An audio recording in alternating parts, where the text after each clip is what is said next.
नमस्ते क्यूडीज। तो बहुत जल्द नवरात्रि आने वाली है और ये एक गुजराती फेस्टिवल है और मैं भी एक गुजराती हूँ, तो मैंने ये सोचा है कि क्यों ना आज की पूरी वीडियो मैं गुजराती लैंग्वेज में बनाऊँ। तो चालो वीडियोની શરૂઆત કરીએ। તો મેં CTM કરી દીધું છે। હવે નવરાત્રિ છે એટલે આપણે ગરબા રમશું તો પરસેવો આવવાનો છે, તો એટલે આજે આપણે એકદમ લાઇટ બેઝનો મેકઅપ કરવાનો છે। બેઝ લાઇટ રહેવાનું છે, બટ આપણે એકદમ બોલ્ડ મેકઅપ કરવાનો છે, કારણ કે રાતનો સમય હોય તો આપણે પણ ચમકવા જોઈએ। તો ચાલો એકદમ લાઇટ વેટેડ અને બોલ્ડ મેકઅપ કરીએ। તો સૌથી પહેલાં ડિસ્કલરેશન માટે મેં ઓરેન્જ કલરના કન્સીલરનો યુઝ કર્યો છે અને આ જે કન્સીલર છે ને એ વોટર બેઝ એટલે કે લાઇટ કન્સીલર છે। હવે મેં બ્રશની મદદથી એને બ્લેન્ડ કરી દઈશ। તો બ્રશની મદદથી બ્લેન્ડ કરવાનું, કારણ કે એનાથી તમને એકદમ સોફ્ટ અને ફૂલ કવરેજ મળે છે। ઓરેન્જ કન્સીલર જ્યારે તમે બ્લેન્ડ કરો છો ને ત્યારે મેં એક વસ્તુ નોટિસ કરી છે કે તમે આખું કન્સીલર જ બ્લેન્ડ કરી નાખો છો અને જે નીચે પેચ હોય છે ને એ તો દેખાતો જ હોય છે। તો આ વસ્તુ નહીં થાય ને એના માટે આપણે બ્રશનો યુઝ કરવાનો છે અને એકદમ સોફ્ટ હેન્ડેડ એને બ્લેન્ડ કરવાનું છે, તાકી આવી ઇફેક્ટ દેખાવી જોઈએ। હવે ઓરેન્જ કન્સીલરને હાઇડ કરું છું એકદમ મીડિયમ ટોનના કન્સીલરથી, તાકી જે ઓરેન્જ દેખાય છે ને એ દેખાતું બંધ થઈ જાય। એને આપણે બ્યુટી બ્લેન્ડરથી એકદમ સોફ્ટ હેન્ડે બ્લેન્ડ કરી દેવાનું, એટલે ઓરેન્જ જે કન્સીલર છે એ દેખાતું બંધ થઈ જાય। અને આ પણ કન્સીલર એટલું બધું લાઇટ વેટેડ છે ને કે જેથી મારો બેઝ છે ને ઓવર કેકી નહીં લાગે। હવે હું યુઝ કરું છું ફોરએવર 52નું આ પ્રો આર્ટિસ્ટ ફાઉન્ડેશન। આનો બેસ્ટ પાર્ટ એ છે કે એ લિક્વિડ છે પ્લસ એકદમ લાઇટ વેટેડ છે, બટ એનું જે કવરેજ છે ને એ એટલું બધું ફૂલ છે ને કે તમારા ડિસ્કલરેશન પણ હાઇડ થઈ જાય છે। બટ મેં ડિસ્કલરેશન કન્સીલરથી હાઇડ કર્યા છે જસ્ટ બિકોઝ મને સ્વેટિંગ થશે તો મને એ ડર ના રહે કે મારો મેકઅપ ગ્રે નહીં પડી જાય, તો એટલે પહેલાં મેં કન્સીલરથી કરેક્ટ કર્યું છે અને હવે હું એકદમ લાઇટલી ફાઉન્ડેશનનું લેયરિંગ કરીશ। તો મેં રેન્ડમ ફાઉન્ડેશનની એપ્લિકેશન કરી છે, બહુ વધારે મારે એકદમ કેકી બેઝ નથી જોઈતો, તો લાઇટલી એનું એપ્લિકેશન આપણે કરવાનું છે। પહેલાં હું બ્રશથી કરું છું અને પછી હું બ્યુટી બ્લેન્ડરથી એને ઇક્વલી બ્લેન્ડ કરી દઈશ। તો ફાઉન્ડેશન મેં એપ્લિકેશન કર્યું છે, બટ એટલું લાઇટ વેટેડ કર્યું છે ને કે કોઈને નજીકથી પણ ખબર નહીં પડે કે મેં બેઝ લગાવ્યો છે। હવે એકદમ ઇમ્પોર્ટન્ટ થિંગ કે રાતનું ફંક્શન છે આપણું, તો આપણે હાઇલાઇટિંગ અને કોન્ટોરિંગ એકદમ લાઉડ કરવાનું છે। તો હાઇલાઇટિંગ માટે હું યુઝ કરું છું મીડિયમ ટોનનું કન્સીલર। તો હાઇલાઇટિંગ હું ટી ઝોનમાં કરીશ અને થોડુંક હું લાઇટ નહીં પણ ડાર્ક કરીશ। હું એને ડિરેક્ટલી બ્યુટી બ્લેન્ડરની મદદથી બ્લેન્ડ કરી દઈશ। મારો ફેસ થોડો છબી છે એટલે હું અત્યારે ક્રીમ કોન્ટોરનો યુઝ કરું છું। તમે ડિરેક્ટલી પાવડર કોન્ટોરનો યુઝ પણ કરી શકો છો, બટ આ મેકઅપમાં કોન્ટોર થોડું એક્સ્ટ્રા કરવાનું છે જેથી તમારો લુક એકદમ બોલ્ડ લાગશે। તો હું એને ચીક એરિયામાં અને મારા ઓવરઓલ જે જો લાઇન એરિયો છે એને કવર કરી લઈશ। તો અમારા મેકઅપના ક્લાસીસ પણ હોય છે।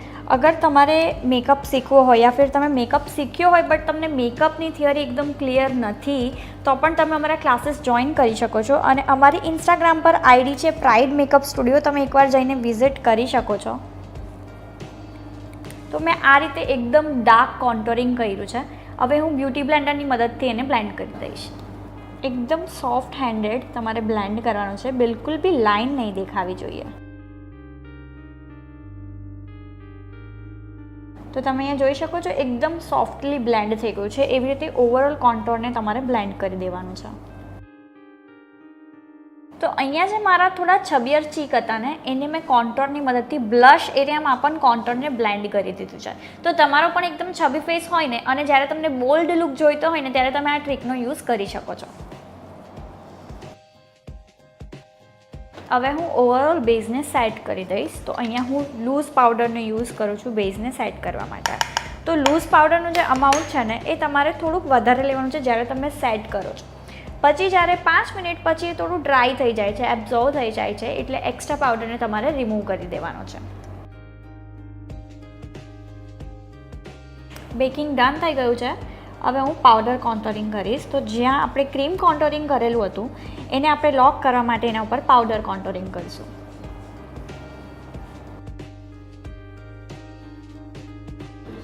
અપ નેક્સ્ટ હું પાવડર બ્લશ કરીશ। તો ઓવરઓલ ચીક પર આ રીતે હું બ્લશ કરું છું અને અહીંયા મેં એકદમ લાઇટ બ્લશનો યુઝ કર્યો છે, કારણ કે ઓલરેડી આપણે કોન્ટોરનું એક ડાર્ક લેયર એપ્લાય કર્યું છે। તો મેક શ્યોર કે તમે બ્લશ એકદમ લાઇટ લો। મને થોડો સનકીઝ લુક પણ જોઈએ છે, એટલે હું થોડું નોઝ પર પણ એને એપ્લાય કરી દઈશ. લાઇટ શેડનો યુઝ કરવાનો છે, બટ થોડુંક અમાઉન્ટ, એટલે કે થોડુંક બોલ્ડ લુક કરવાનો છે, એટલે થોડું અમાઉન્ટ આપણે વધારે રાખવાનું છે. હવે હું હાઇલાઇટ કરીશ. તો હાઇલાઇટ છે ને આ વખતે હું થોડું ઓછું કરવાની છું, કારણ કે બોલ્ડ લુક જોઈએ છે તો થોડું મેટ હશે ને તો વધારે બ્યુટીફુલ લાગશે. એટલે જેટલા પણ હાઈ પોઈન્ટ્સ છે ને ઓનલી એના પર જ હું એકદમ લાઇટલી હાઇલાઇટિંગ કરું છું. તો હાઇલાઇટિંગ આપણું ડન થઈ ગયું છે. તો આપણો બેઝ અહીંયા કમ્પ્લીટ થાય છે. હવે આપણે આઈબ્રો ડિફાઇનિંગ કરશું. તો આજે હું થોડીક બોલ્ડ આઈબ્રો ડિફાઇનિંગ કરીશ. નોર્મલી હું એકદમ લાઇટ રાખું છું, બટ આજે થોડીક ડાર્ક કરીશ. તો અહીંયા હું બ્રાઉન શેડોનો યુઝ કરીને પહેલાં સ્પૂલીની મદદથી આઈબ્રોને કોમ્બ કરી છે, અને હવે હું એને શેપ આપીશ. પહેલાં હું એને શેપ આપીશ અને પછી હું એને આખી ફિલઅપ કરી દઈશ. તો આજે આઈબ્રોને પણ મેં થોડી બોલ્ડ રાખી છે. સેમ હું બીજી આઈબ્રો પણ ફિલઅપ કરી. તો આજે હું થોડો કલરફુલ આઈ શેડો કરવાની છું અને એકદમ ઇન્ટેન્સ કરવાની છું. તો એના માટે હું યુઝ કરું છું બી પરફેક્ટની લવ તાહિતી પેલેટ, કારણ કે આના પિગમેન્ટ્સ બહુ જ લાઉડ છે અને બહુ સરસ છે.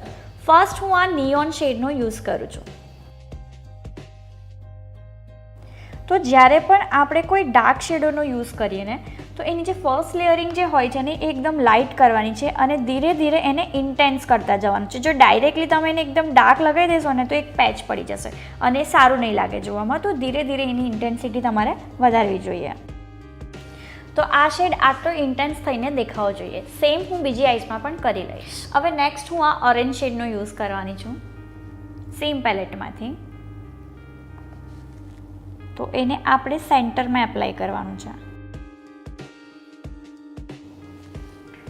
તો આવી જ રીતે સેમ આપણે બીજી આઈસમાં પણ કરી લઈએ. આ બંને શેડોને મેં એ રીતે બ્લેન્ડ કર્યા છે ને કે વચ્ચે લાઇન નથી પડતી. તો આનું ખાસ ધ્યાન રાખવાનું. જ્યારે પણ કલરફુલ આઈ મેકઅપ થાય છે ને વચ્ચે લાઇન નહીં આવી જોઈએ, તો જ તમારો મેકઅપ એકદમ સોફ્ટ દેખાશે. હવે હું બી પરફેક્ટની એક્સેલ પ્રો પેલેટનો યુઝ કરું છું અને એમાંથી હું આ રાની શેડ છે, થોડોસો પિંકિશ રાની છે, તો એનો યુઝ કરીશ. તો એને હું આઉટર કોર્નરમાં એપ્લાય કરીશ. પહેલાં તો આપણે જે શેડ લગાવેલો એના આઉટર કોર્નર પર પહેલાં એપ્લાય કરી દઈશ અને બંને શેડને સરખી રીતે બ્લેન્ડ કરી દઈશ.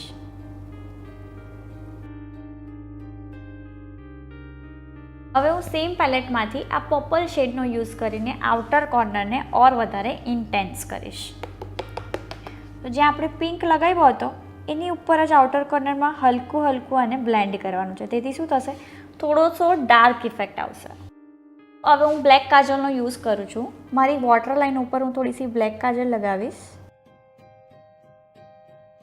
અને એ જ કાજલને હું પેન્સિલ બ્રશની મદદથી બ્લેન્ડ કરી દઈશ. તો એને વોટર લાઇનથી બ્લેન્ડ કરતાં કરતાં તમારે થોડું નીચે સુધી પણ બ્લેન્ડ કરવાનું છે. આ રીતે થોડું નીચે સુધી દેખાવું જોઈએ. તો ઇનર કોર્નર લગી તમારે સેમ પ્રોસેસથી એને બ્લેન્ડ કરી દેવાનું છે. હવે હું બ્લેક શેડોનો યુઝ કરું છું. તો આપણે જે કાજલ લગાવી છે એને આપણે બ્લેક શેડોથી લોક કરવાનું છે કે આપણે આઈઝ મૂવમેન્ટ કરીએ ને તો આપણી કાજલ સ્પ્રેડ નહીં થાય. તો એની આ નિંજા ટેકનિક છે. તો ઓલવેઝ આપણે કાજલ કરીએ તો એને બ્લેક શેડોથી આપણે લોક કરી દેવાનું. હવે મેં લાઇટ બ્રાઉન શેડોનો યુઝ કરીને આપણે જે બ્લેક શેડો એપ્લાય કરેલો એની થોડીક નીચે આપણે એને બ્લેન્ડ કરી દઈશું. જેથી શું થશે, થોડીસી સ્મોકી ઇફેક્ટ આવશે એમાં.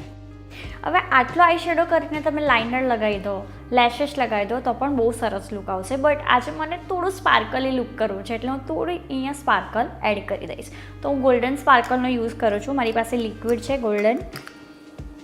એને હું લાઇટલી આઈ બોલની ઉપર એપ્લાય કરી દઈશ. તો ડિરેક્ટલી હું બ્રશની મદદથી એને એપ્લાય કરી દઉં છું. તો એકદમ લાઇટ હું એને આઈ બોલની ઉપર લગાવું છું. આ રીતે લગાવી દેવાનું છે અને પછી બ્રશની મદદથી એના એજીસ છે ને એને બ્લેન્ડ કરી દેવાના છે. તો આ રીતે તમારો લુક આવવો જોઈએ. સેમ બીજી આઈઝમાં પણ હું લગાવી દઈશ. હવે એકદમ પતલી લાઇનર લગાવવાની છે કારણ કે આપણે આઈઝની ઉપર બહુ બધી ક્રિએટિવિટી કરી છે. તો એકદમ બોલ્ડ લાઇનર નહીં, બટ એકદમ પતલી લાઇન લગાવીને લેશ લગાવી દેવાના છે. આઈલેશ લગાવ્યા પછી મારો આઈસનો લુક કંઈક આવો આવે છે અને હવે આપણે લોઅર લેશને પણ મસ્કરાથી બોલ્ડ કરી દઈએ. તો હવે આપણે લિપસ્ટિક લગાવીએ છીએ. તો આપણો આઈ લુક આજે થોડો હેવી છે ને તો આપણે લાઇટ લિપસ્ટિક લગાવવી જોઈએ. બટ નવરાત્રિ લુક છે, નાઇટનું ફંક્શન છે અને તમને ગમતું હોય ને તો તમે બોલ્ડ લિપસ્ટિક પણ લગાવી શકો. તો હું થોડી મીડિયમ લિપસ્ટિકનો યુઝ કરવાની છે. સૌથી પહેલાં હું લિપ પેન્સિલથી શેપ આપી દઈશ અને આજે હું થોડાસા મોટા લિપ્સ કરીશ, પાવતી લિપ્સ કરીશ. તો તમે જોઈ શકો છો મેં મારા લિપ્સ કરતાં એક લાઇન થોડીક ઉપરથી લીધી છે, એટલે મારા લિપ્સ થોડા મોટા દેખાય છે. હવે મેં જે લાઇન ડ્રો કરી છે સેમ એને ફોલો કરીને હું આખા લિપ્સને લિપસ્ટિકથી ફિલઅપ કરી દઈશ, એટલે લિપ્સ મારા એકદમ પાવતી દેખાશે. તો અહીંયા જ આપણો મેકઅપ કમ્પ્લીટ થાય છે. લાસ્ટ આઉટપુટમાં હું તમને આખા આઉટફિટ વેર કરીને અને લેન્સ લગાવીને બતાવવાની છું, તો થોડી વાર વેઇટ કરો.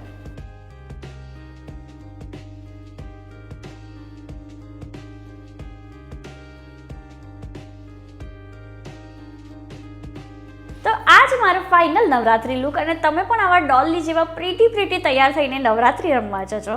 અને મારા વિડીયોમાંથી જો તમને કંઈ પણ શીખવા મળ્યું હોય ને તો મારી ચેનલને સબસ્ક્રાઈબ કરજો. હું આવા જ નવા કન્ટેન્ટ લઈને તમારી સાથે આવીશ. અને તમે કઈ સિટીથી આ વિડીયો જોવો છો ને મને જરૂરથી જણાવજો. ત્યાં સુધી bye bye, take care, see યા.